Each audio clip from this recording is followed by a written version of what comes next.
Hello, friends. This is Chef Walter. Welcome back to News You Can Eat, the heartbeat of Hawaii's coffee country. And picture this rolling green hills, bathed in golden morning sunlight, the air thick with the rich, hearty aroma of coffee, cherries ripening under a tropical sky. This is Kona, a stretch of paradise along Hawaii's Big Island where some of the world's most expensive coffee is born. Here, the volcanic slopes of Hualahai and Mauna Loa cradle small farms, each with generations of knowledge poured into every bean that they grow. But Kona coffee isn't just a drink. It's really a story that I here trying to share with you. The story begins with Arabica beans, nurtured in mineral rich volcanic soil, and of course, kissed by the morning sun and sheltered by afternoon clouds. And the results? A cup that's smooth and velvety, with the whispers of caramel, toasted nuts, and a bright fruity finish. And unlike mass produced coffee, every step here is done by hand. Cherries picked at peak ripeness, beans carefully sorted, all to ensure that the unmistakable Connie quality.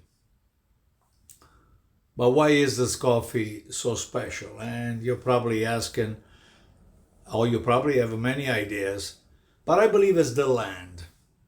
If you think that only about 2,000 acres in the entire world can grow true Kona coffee, making it rare, sought after, of course, and sometimes even pricey. And if you walk through a Kona farm and you'll see why every detail matters. The beans are even graded like gems, from the plump, flawless, extra fancy down to the smaller but still flavorful brand or group called Prime. And so coffee is a big business, as you know, and we strive to always get the best cup for ourselves every morning.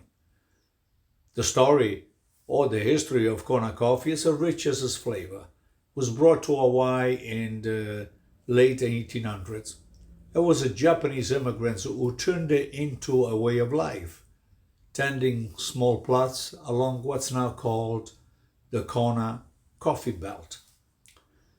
And over a century later, their descendants still work the same land, battling, of course, pests like the coffee berry borer and competing with global coffee giants. And yet, Kona's reputation has only been growing much, much more stronger in the past few years. And of course, Kona isn't just about coffee, right? And if you've been to Hawaii, you probably know that. The land itself is alive with adventure.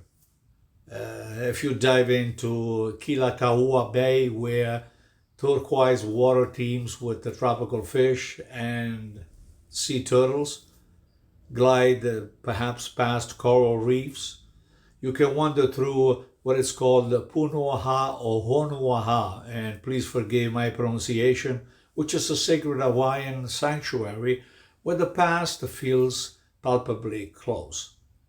You may hike across the lava fields and witness their stark beauty, a reminder of the island's fiery birth. And yes, you may visit the farms because sipping freshly roasted Kona coffee on the very soil where it grows is an experience that no cafes in the world can match. And so beware though that not everything labeled Kona is the real deal. Uh, should I say, some blends contain only a fraction of authentic beans, which is paired with the cheaper imports. And so true connoisseurs look for the 100% Kona on the label, which is proudly displayed. And there is a promise that every sip carries the essence of this extraordinary place. I was lucky enough to be there, and my experience is right here in this video. And so when you rise a cup of Kona coffee to your lips, you're not just tasting a beverage, you're tasting sunlight, rain, volcanic earth, and of course, a generation of care and family tradition. You are testing or tasting Hawaii yourself, one unforgettable sip at a time.